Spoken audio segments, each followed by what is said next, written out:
A verdade da fé, sem rodeios. Reflexões com Ricardo Gondim. João 12, 37 em diante. Mesmo depois que Jesus fez todos aqueles sinais miraculosos, não creram nele. Isso aconteceu para se cumprir a palavra do profeta Isaías, que disse: Senhor, quem creu em nossa mensagem e a quem foi revelado o braço do Senhor? Por esta razão eles não podiam crer, porque, como disse Isaías no outro lugar, cegou os seus olhos e endureceu-lhes o coração, para que não vejam com os olhos, nem entendam com o coração, nem se convertam e eu os cure. Isaías disse isso porque viu a glória de Jesus e falou sobre ele. Ainda assim, muitos líderes dos judeus creram nele. Mas por causa dos fariseus, não confessavam a sua fé, com medo de serem expulsos da sinagoga, pois preferiam a aprovação dos homens do que a aprovação de Deus. Então Jesus disse em alta voz: quem crê em mim, não crê apenas em mim, mas naquele que me enviou. Quem me vê, vê aquele que me enviou. Eu vim ao mundo como luz, para que todo aquele que crê em mim não permaneça nas trevas. Se alguém ouve as minhas palavras e não lhes obedece, eu não o julgo, pois não vim para julgar o mundo, mas para salvá-lo. Há um juiz para quem me rejeita e não aceita as minhas palavras. A própria palavra que proferi o condenará no último dia. Pois não falei por mim mesmo, mas o Pai que me enviou me ordenou o que dizer e o que falar. Sei que o seu mandamento é a vida eterna. Portanto, o que eu digo é exatamente o que o Pai me mandou dizer. Amém. Até o final do capítulo. Senhor, me dá da tua graça, porque nós vamos mexer com conceitos, com verdades, com princípios que são muito importantes para a nossa vida, muito graves para a nossa existência. Eu quero te pedir que tu me des graça no abrir e fechar da minha boca, que eu fale não de mim, eu fale de ti, eu fale impulsionado e movido pelo Espírito Santo. Eu te peço a tua graça no poder do Espírito Santo. Amém. E amém. Queridos, eu às vezes noto que à medida em que o movimento evangélico vai crescendo, as igrejas vão aumentando de número, que o tempo vai passando, como é fácil o cristianismo que nós abraçamos se tornar a nossa religião. Em outras palavras, tem muitos jovens aqui da nossa igreja, tem muitas famílias aqui da igreja, que essa é a sua religião. Se alguém perguntar qual a sua religião, você responderia: eu sou evangélico. Porque, de repente, é uma coisa cultural, passa a ser uma coisa cultural, passa a ser uma coisa familiar, passa a ser uma dimensão da nossa existência meramente costumeira. O que eu faço nos domingos? Eu vou para a igreja. Por quê? Porque foi assim que eu aprendi. É uma religião. E quando se torna uma religião, o cristianismo se torna uma religião, há uma grande confusão, nasce uma grande confusão entre acreditar e crer. E é exatamente nessa nuance da semântica da palavra, porque as duas palavras são muito parecidas, acreditar e crer, que eu acho que nós precisamos hoje trabalhar um pouco nisso. Em outras palavras, Se é a minha religião, eu acredito nela. Se é a minha religião, eu acredito nessa religião. Mas crer, me parece, pelo que já estudei na Bíblia e já vi outras pessoas estudarem, crer parece ser outra coisa. Que é possível uma pessoa acreditar e não crer. É possível uma pessoa acreditar e não crer. Porque, por exemplo, aqui no texto, mesmo o versículo 37 diz assim, com todas as letras, é muito interessante esse versículo 37, que mesmo depois que Jesus fez todos aqueles sinais miraculosos, não creram nele. Em outras palavras, se você fosse algum daqueles contemporâneos de Jesus e perguntasse, você acredita no milagre? Eu acho que todos responderiam que sim. Eles viram. Eles foram, como no jargão, né? Eles foram testemunhas oculares da história. Eles viram. Eu acredito. Mas eu acho que é possível uma pessoa acreditar. E aí entra um pouco também, eu acho, da nossa tradição, que é católica. E o catolicismo nos deixou essa herança de ser e de mostrar que o cristianismo é uma religião de milagres. Porque no catolicismo sempre houve manifestações miraculosas, sempre. Se quem aqui é de tradição católica, eu sou, fui batizado, fiz primeira comunhão, em minha família tive um tio-avô padre e uma tia-avó freira. Eu sou de tradição católica, então eu entendo que a tradição católica, ela é uma tradição do milagre. A Igreja Católica sempre promoveu, sempre vivenciou e sempre ensinou a possibilidade do milagre como parte da vida cristã.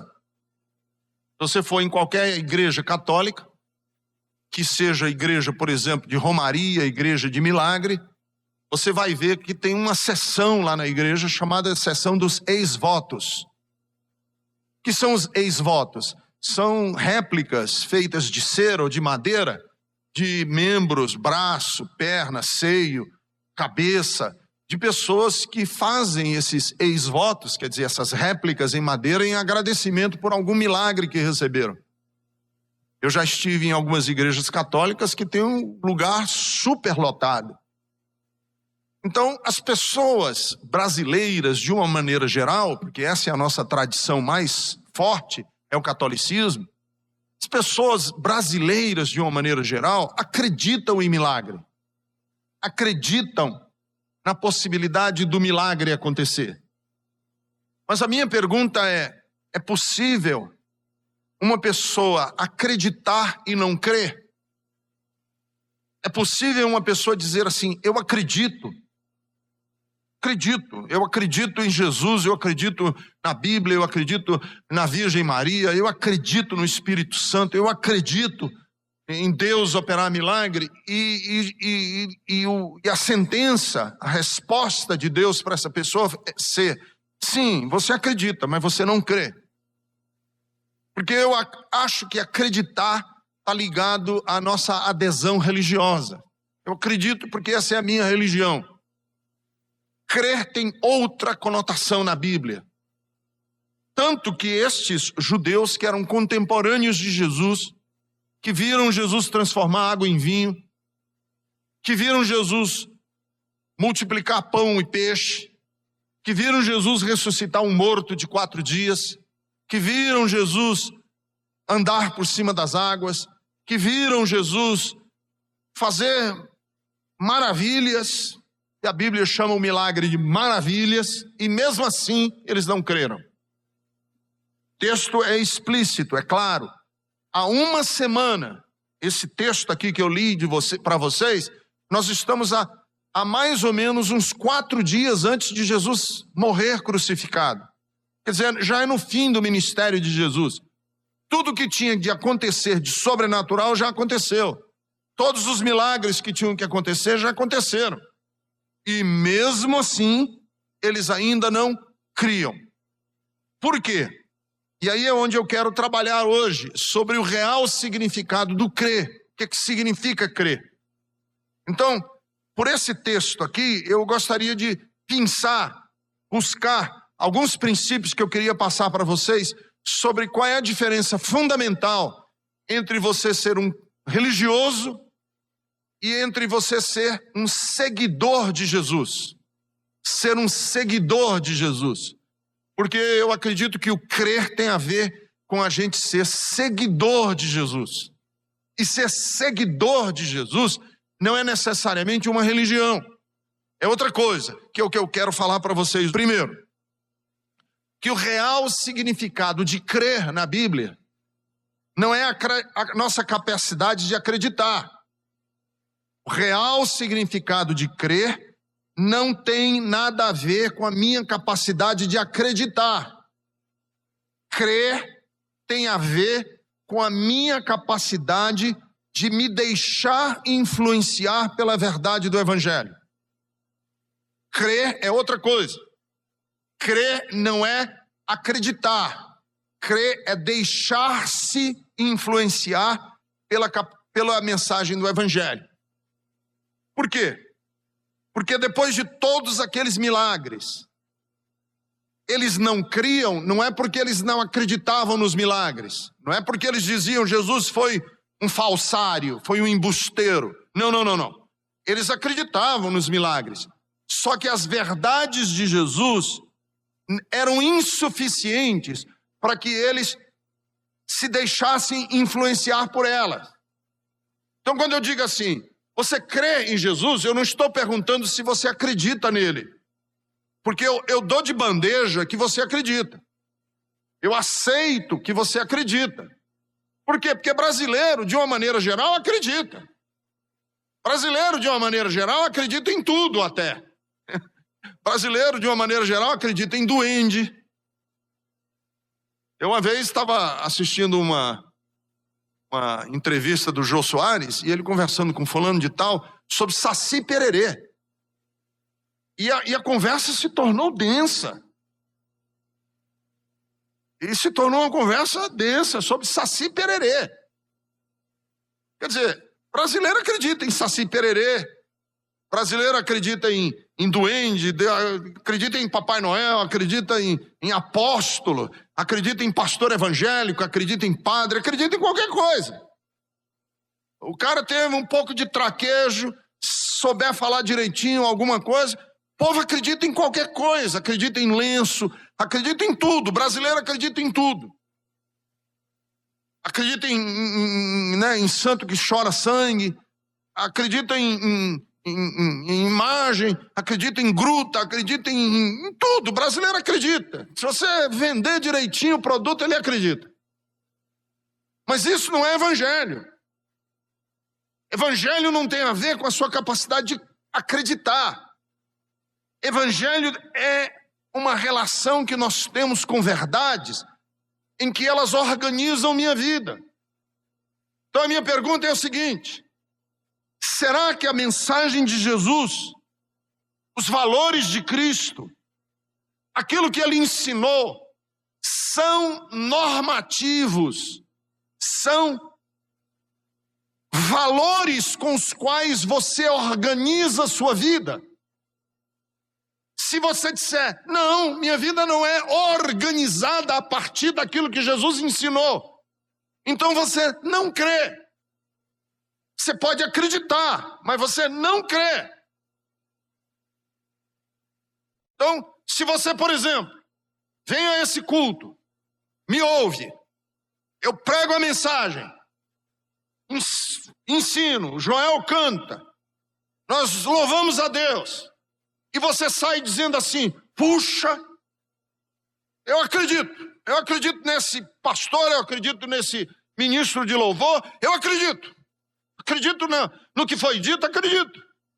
Mas se aquilo que você ouviu aqui não for suficiente para organizar sua vida durante a semana, quando você sair por aquela porta, você não crê no Evangelho.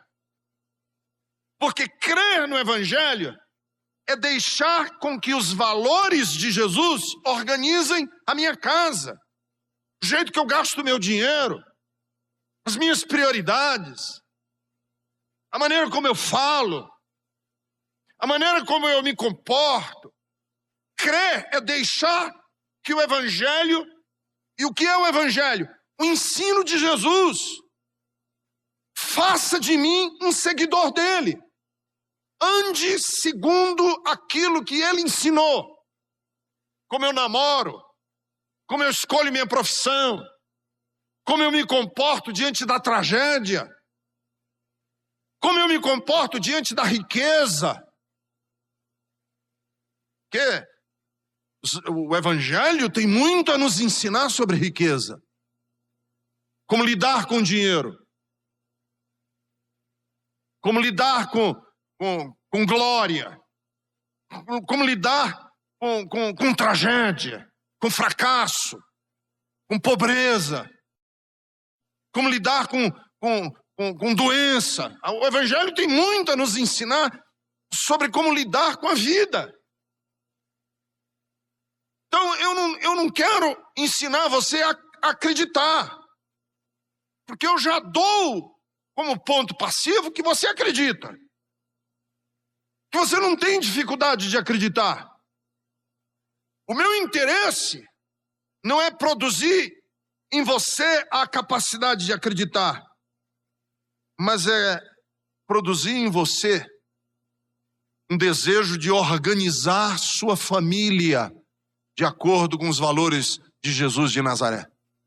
Então essa eu diria que a grande tragédia do cristianismo ocidental é essa. E tem muita gente que acredita, eu termino de pregar e a pessoa, não, isso mesmo, amém, amém, amém ou não amém? Amém. Sim ou não? Sim.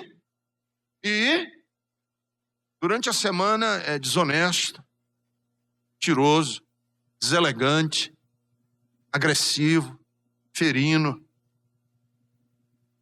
torpe de alma, torpe de mente. Evangelho é você incorporar nas decisões da sua vida durante a semana os valores do reino de Deus, como Jesus nos ensinou. Você crê, ele creu. Quer dizer, ele passou a viver de acordo com novos valores, com uma nova ordem, com uma nova cultura. Chegou um outro jeito de viver. Que jeito é esse? O jeito de Jesus. Ele creu, porque ele agora vive de acordo com o jeito de Jesus.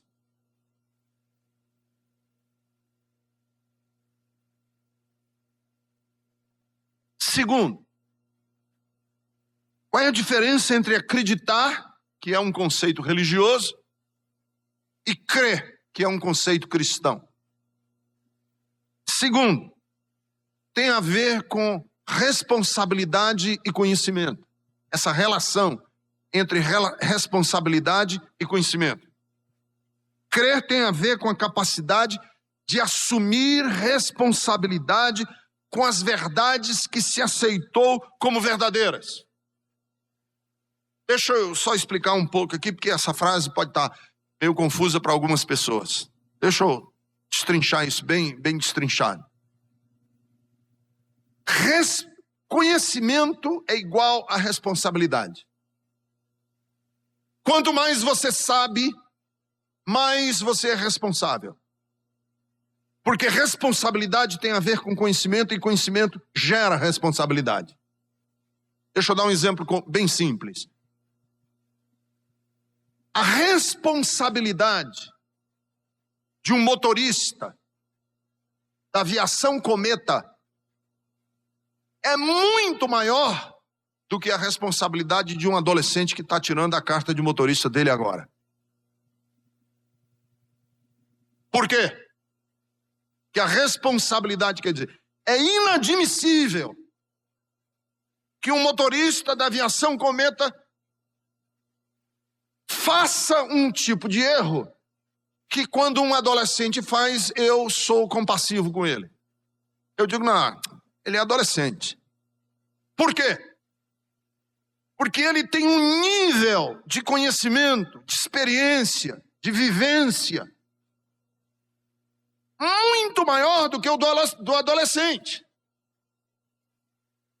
Então, um estagiário de direito, rapaz está se formando em advocacia, é estagiário de um escritório, cometeu um erro jurídico num processo, estagiário cometeu um erro jurídico no processo, na tramitação do processo, é muito diferente de um juiz cometer um erro. Por que que o juiz não pode cometer aquele erro e quando o estagiário comete, eu digo assim, eu entendo, ele é estagiário, está começando agora. Por quê? Porque o nível de conhecimento do juiz é extremamente mais alto do que o nível de conhecimento de um estagiário. Aqui nós temos no texto que eu li para vocês, que alguns foram incapacitados de crer por Deus. E aí, o evangelista João cita o profeta Isaías dizendo que Deus não deixou eles crerem. Por que que Deus não deixaria alguém crer? Porque se você crer, aumenta o seu nível de conhecimento. E se você não está disposto a viver, grande vai ser a sua condenação. Porque você vai se tornar, entre aspas, um juiz no conhecimento do evangelho, sai do nível de estagiário, chega no nível de juiz, mas só que você não quer se comportar de acordo com o nível de conhecimento que você tem. Então é melhor que você não saiba.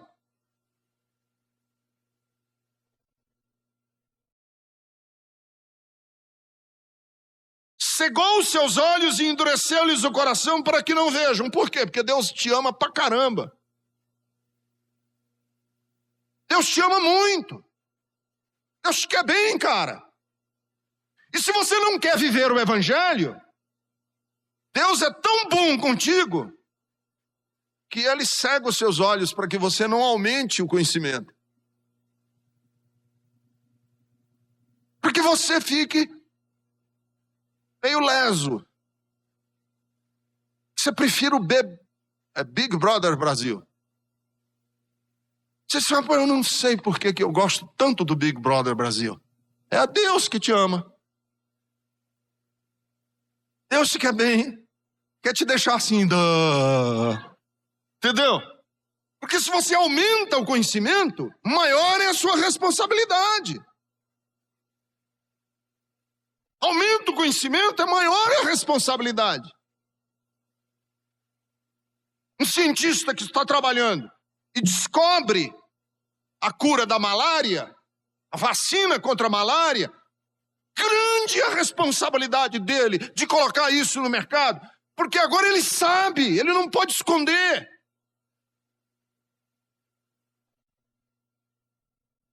E é uma das razões também porque que Tiago diz assim, nem muitos de vocês queiram ser mestres. Nem todos vocês aqui queiram ser pregador, pastor, não queiram. Mas por que, pastor? Porque vocês vão passar por um mais severo juiz. Em outras palavras, a régua com que Deus vai me medir é diferente da que Ele vai medir o adolescentezinho que está aí ainda, cheio de hormônio. Que a única coisa que ele se interessa é pela menina. Por que Deus vai me medir com a régua diferente que Ele vai medir o adolescentezinho? Porque eu sei mais do que ele. Meu nível de conhecimento é maior.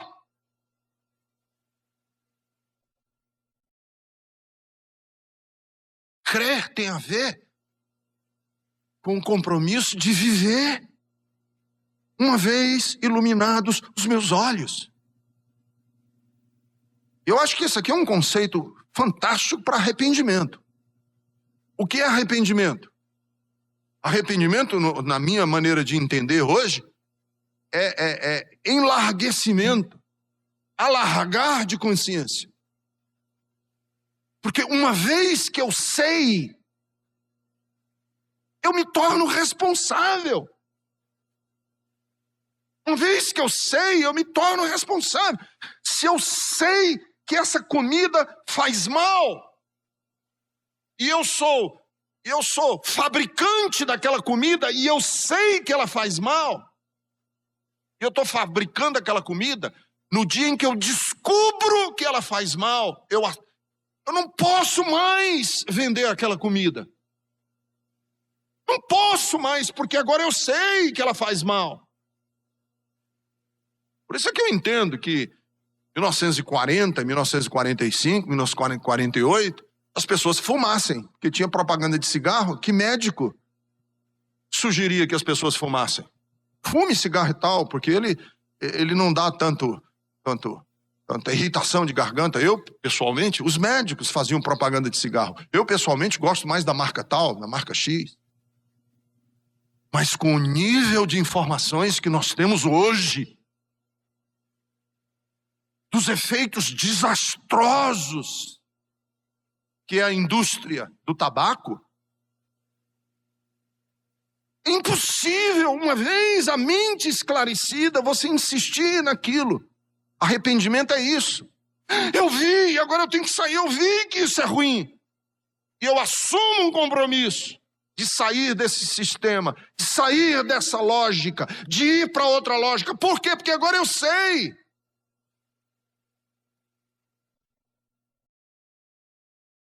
Mas eu não quero assumir responsabilidade nenhuma. Eu não quero assumir outra responsabilidade. Então tá bom, fica assistindo Big Brother Brasil. Precisa. Para que lhe iluminar a mente se você não vai viver? Para que dar crescimento a você se você não vai assumir a responsabilidade? Só para aumentar a sua condenação? Só para você ser mais condenado? Não, então fique. Entra por um ouvido, sai por outro, eu não entendi nada, eu não entendo, eu não quero. Eu prefiro colocar minha mente em ponto morto. Neutro, sabe? Na marcha do carro. Põe a marcha do carro em ponto morto, ele não vai nem para frente nem para trás. Neutro. Eu acho que a televisão faz isso, faz esse benefício para as pessoas. Deixa a cabeça das pessoas em ponto morto. Neutro. Você está pensando? Não. Você pensa? Não. Estou aqui só vendo as coisas. Porque quanto mais a gente sabe, mais responsáveis nós nos tornamos. E se você não quer ser responsabilizado ou não quer assumir a responsabilidade, é melhor que você não saiba.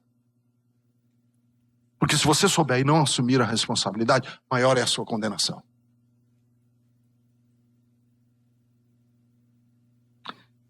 E aí João está trabalhando essa questão do crer. E lembrem-se, nos últimos 4 ou 5, 6 dias no máximo, nós não temos exatamente a cronologia, mas são 5 ou 6 dias, no máximo, antes da morte de Jesus. João desce mais um degrau para mostrar que existe sim um escalonamento nessa questão do crer. É que crer não combina com covardia. Que crer tem muito a ver com a ousadia de assumir. Que o covarde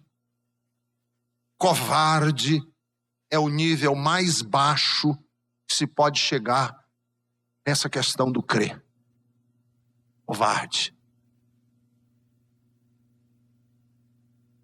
Veja o versículo 42 como ele é cruel na análise que é feita dessa questão do crer. Ainda assim, muitos líderes dos judeus creram nele. Mas por causa dos fariseus, não confessavam a sua fé, com medo de serem expulsos da sinagoga, pois preferiam a aprovação dos homens do que a aprovação de Deus. Isso aqui é covardia. Isso aqui é conveniência. Isso aqui é ser venal. Aqui é negociar valores em nome da aceitação. É baixar a cabeça ao que é conveniente. E o evangelho tem muito dessa coisa de você assumir, de você não se acovardar diante daquilo que você crê. Eu creio, é o meu valor. Eu creio não porque acredito. Eu creio porque são valores que estão incorporados à minha vida. E estou disposto a viver esses valores em qualquer condição, seja onde for, custe o que custar. Isso é o evangelho. E Jesus, e aqui é importante porque nós estamos há poucos dias antes da crucificação, o tempo, o clima, o ambiente em Jerusalém está pesadíssimo. Respira-se no ar a conspiração para matar Jesus. E alguns convenientemente, e é por isso que Dante Alighieri na Divina Comédia reserva os estratos mais baixos do inferno para os covardes. Para os covardes. O evangelho é um chamado a nós assumirmos o jeito de Jesus no mundo, mesmo se isso não for vantajoso para nós. Irmãos, eu acho assim, que nós vivemos um cristianismo hoje que falta ele dente. Nós estamos mordendo sem dente.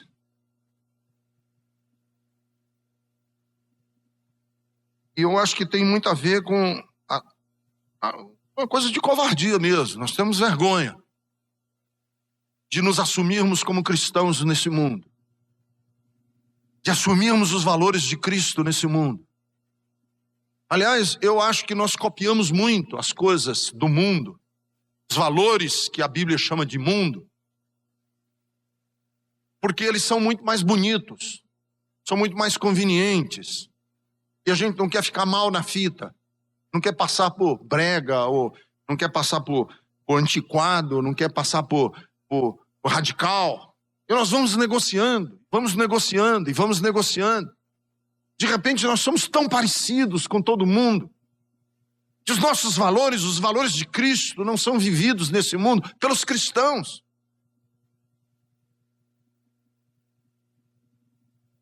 Eu acho que foi Nietzsche que disse, se mais pessoas fossem parecidas com o Cristo, mais fácil seria se tornar um cristão. Porque crer não combina com covardia. Eu ouvi uma história que eu não sei se é verdade ou não, mas eu passo como história que eu ouvi. Que no Peru, durante o período em que o Sendero Luminoso, que foi aquele grupo de terroristas, Peru, que espalhou muita morte, muita miséria pelo interior, principalmente pelas pequenas comunidades peruanas, Sendero Luminoso, eles tinham uma estratégia de acabar com todas as lideranças, de matar todo tipo de liderança que houvesse, para colocar no lugar lideranças que eles queriam. E eles espalhavam terror mesmo. O peruano era aterrorizado com o Sendero Luminoso. Depois ele foi desbaratado, eu acho que nem existe mais. Mas conta a história que uma vez eles entraram numa comunidade evangélica, numa pequena cidade peruana.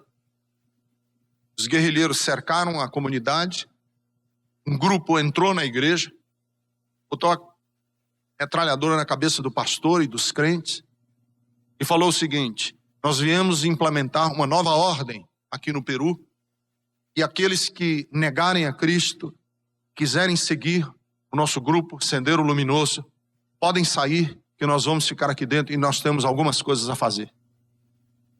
E dentro da igreja. E muita gente começou a sair, indo embora. E eles, depois que o grupo saiu, a maioria saiu, ficou um grupinho pequeno que não negou a Cristo. Eles trancaram as portas. E quando ouviu-se, foi a rajada da metralhadora do lado de fora, pipocar de tiros. Todos os que tinham negado, tinham saído, foram sumariamente executados. E o líder do grupo disse: nós viemos implementar uma nova ordem no Peru. E essa nova ordem não aceita covardes. E aqueles que acabaram de negar a Cristo mostraram que são os covardes com os quais nós não queremos lidar. E pouparam a vida daqueles que ficaram dentro. Eu acho que é um pouco isso. Que Jesus estava para ser crucificado e um grupo, com medo de ser expulso da sinagoga, preferindo a aprovação dos homens à aprovação de Deus, crendo, não conseguiam vivenciar essas verdades em suas vidas por conveniência, porque eles não iriam se sair bem no seu grupo de apoio, no grupo culturalmente que dá apoio àquela pessoa.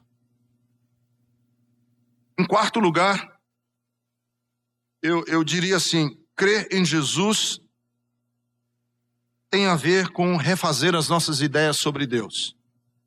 O texto diz que, além deles crerem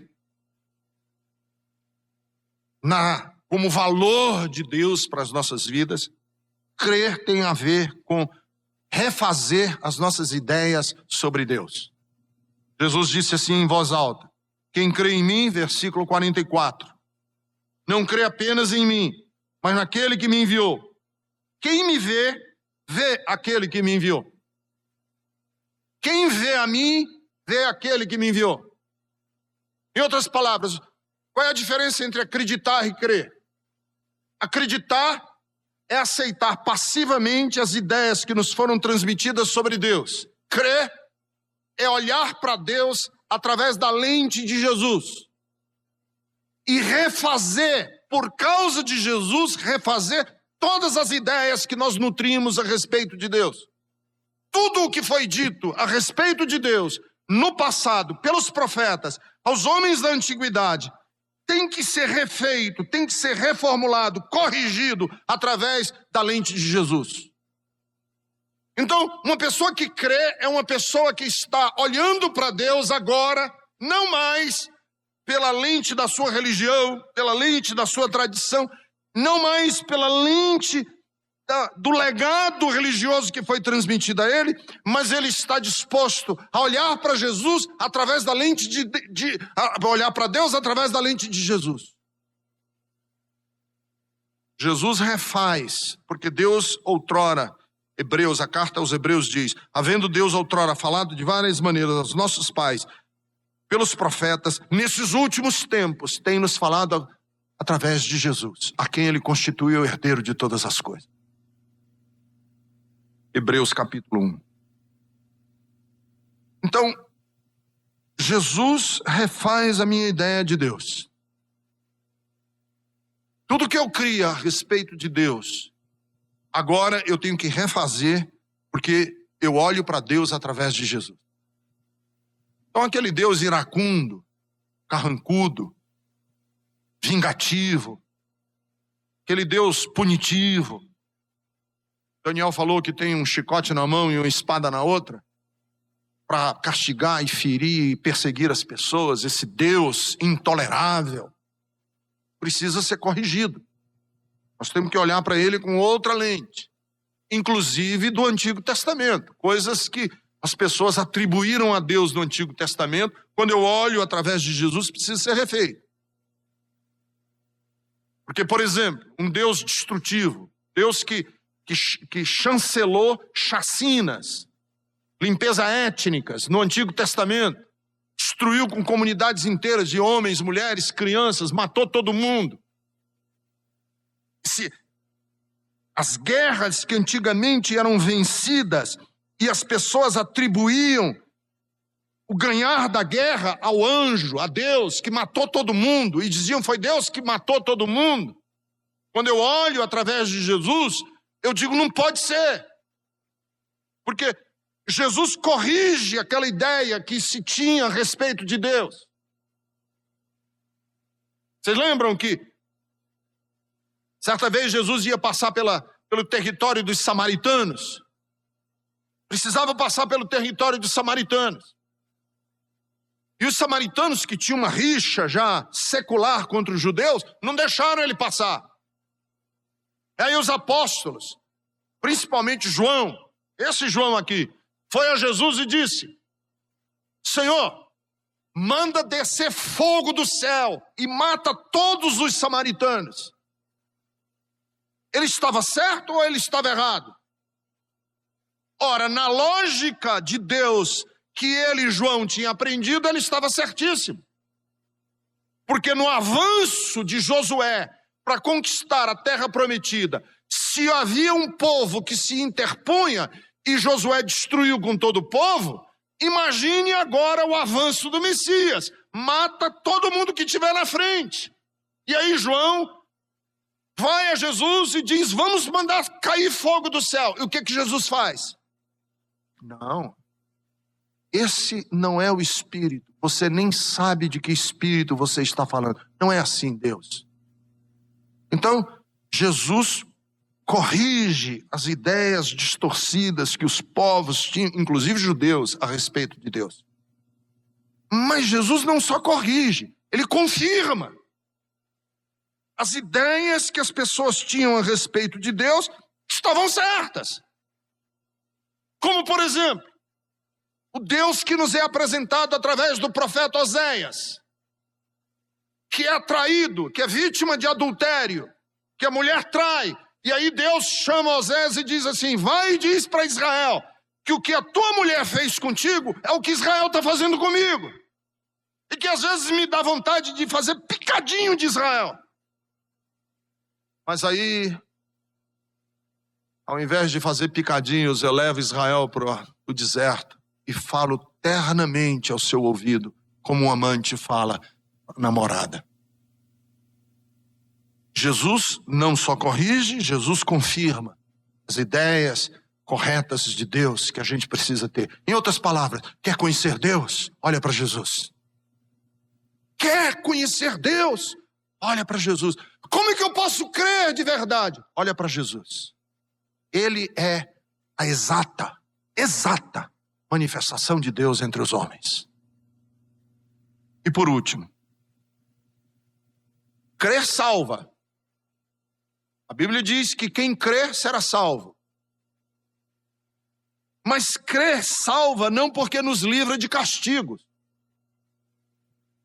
Crer salva porque nos poupa dos processos de antivida. Crer salva. Mas não é que salva porque Deus ia me matar e deixou de me matar porque eu criei. Crer salva porque eu passei a viver com valores que me poupam da antivida, da morte. Por isso eu sou salvo. Então deixa eu fazer uma afirmação que eu preciso falar, que eu acredito nela. Jesus não foi um Deus que veio à terra nos livrar de Deus. Entenderam? Jesus não foi um Deus que veio à terra nos livrar de Deus. Não. Olha o que o texto diz no versículo 47. Se alguém ouve as minhas palavras e não lhes obedece, eu não o julgo. Porque eu não vim julgar o mundo. Jesus não veio para dizer para a gente assim, ó, Deus está com raiva de você, Ele te odeia porque você é pecador e ele quer destruir com você, mas eu vim aqui para livrar você da mão de Deus. Não. Pelo contrário. Deus ama você. E o que Jesus veio fazer? Jesus veio nos ensinar a viver de um jeito tal, a viver de uma maneira tal, que se eu viver dessa maneira, eu serei salvo de um outro jeito de viver que ia me destruir. E Deus odeia aquele outro jeito de viver, não porque Ele é contra nós, mas porque Ele nos ama e não quer ver você destruído. Há um juiz que vai julgar você. E Jesus disse, mas esse juiz que vai julgar você, não sou eu, que eu vim para salvar. O que vai julgar você? São as palavras que eu falo, que você vive ou deixa de viver segundo essas palavras. Esse é o juiz. Quem viver de acordo com as palavras, salva a sua vida. Porque vive agora de acordo com um sistema que vai salvar a sua vida. Ele veio dizer que Deus é por você. E que Deus está interessadíssimo em ensinar você a viver de tal maneira que se você viver desse jeito, você é digno da eternidade. Isso é o Evangelho. O Evangelho não é fazer você acreditar. É você viver como seguidor de Jesus de tal maneira que a sua vida tenha qualidade eterna. Porque você vive de acordo com Jesus.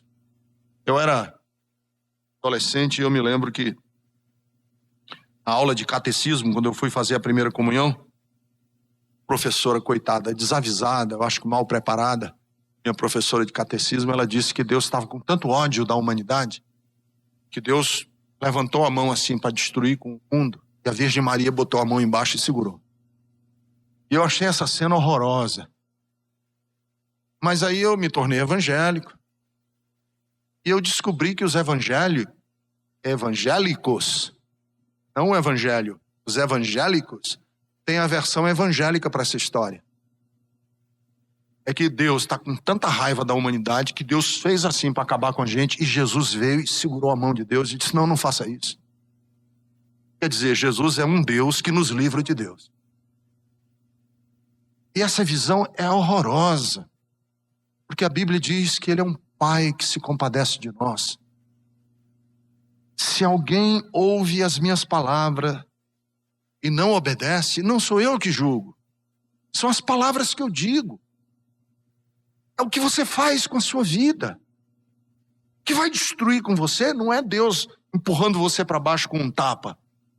O que vai destruir com você é a negligência de que você não abraçou os valores do reino, não viveu de acordo. E morreu uma vida aquém daquela vida que Deus tinha e gostaria que você vivesse. Evangelho é abraçar as palavras de Jesus e dizer, eu quero viver de acordo com as tuas verdades, os teus princípios. Vai ser a minha bússola, vai ser a minha agulha imantada, que vai apontar o caminho que eu devo seguir. Serão de agora em diante as tuas palavras. Eu vou viver de acordo com elas. Você quer crer no Evangelho? Porque quem crê será salvo. Quem não crê será condenado. É o que a Bíblia diz.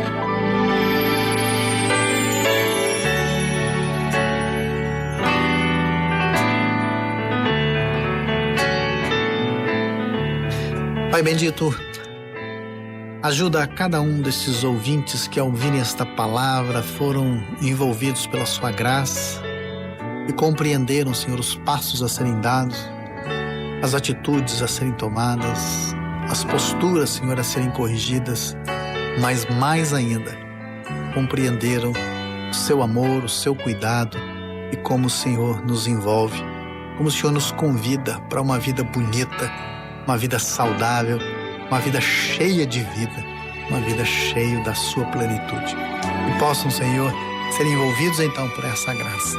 É o que rogo a Ti em nome de Jesus. Amém.